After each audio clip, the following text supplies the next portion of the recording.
what's your position on and the status of the fee increases for your regulatory programs to address staffing issues, such as the current proposal to increase the unconventional well permit fee from $5,000 to $12,500? Can you explain the significant increase, especially as the permits and the applications that are coming through are on a decline, and how much of this revenue do you see to come in for the state from that? Sure. So within oil and gas in particular, basically the way that program is funded, and this goes back a number of years now, is through those permit application fees. Yep.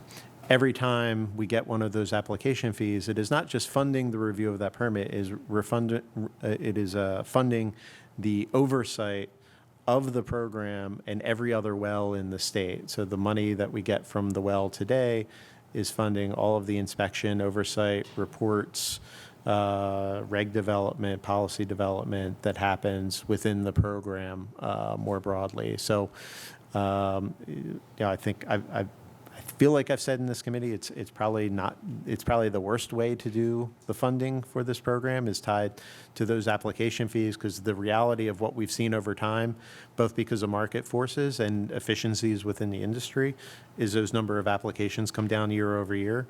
So at the point at which this is funding through this $12,500 fee that keeps us steady at the 190 positions that we currently have. It does not lead to an increase in staff. It's to keep us just exactly where we are at currently. Well, that leads me to another question.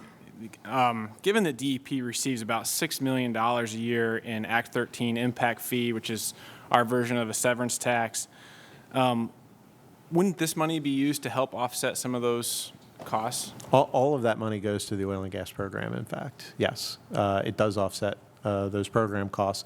Now, when we did and this just shows how quickly some of these numbers change, when we did the fee analysis a couple of years ago, that $6 million was seen as a buffer that might allow us to bring on more staff, or if there was a change in the industry. Now that we're 2 years further into the future, we had been assuming about 2,000 permit applications a year. The actual number is closer to 1,500. So that $6 million is what essentially fills in that gap, even with the increase in the fee. Just have another question on fees and versus taxes. I know every year during the budget address, or at least my last two, there's no new taxes. That's kind of I was asked this question the other day. In your mind, what is the difference between a fee and a tax? Because we seems like fees are going up like crazy, and people feel that. People really do feel that in my community. They ask me about it all the time. But yet we say there's no tax increases. So what, in your mind, is the difference between a fee and a tax?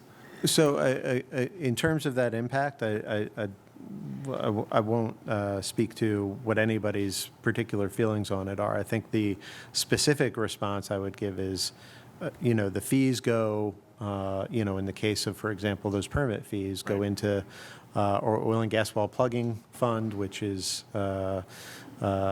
not the best name because it's actually the fund that funds the entire program, despite it having just a plugging in the name. So it's a fee paid to support that specific regulatory activity and support. But it's not an option, right?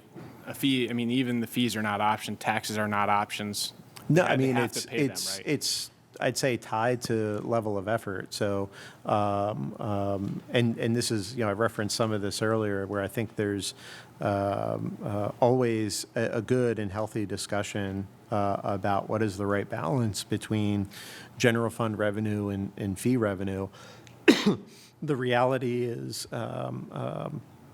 the other element of that becomes if someone wants to do a development activity, drill a well, put in place a warehouse, having that the generator of that work pay for some portion, if not all of that work, also makes sense, right?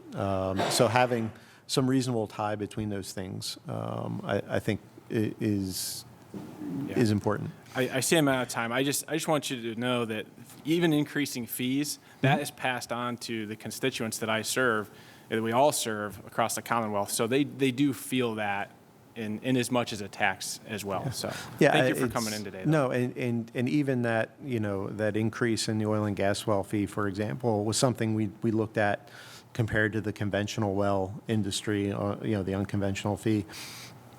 In terms of percentage of the cost of actually doing that well, very, very, very small on both ends, right? So we do try to balance those kinds of things out in terms of what those economic impacts are, while making sure, and I think even those in industry would agree, it's important for them to have a good permitting and oversight process to give public confidence around the activity.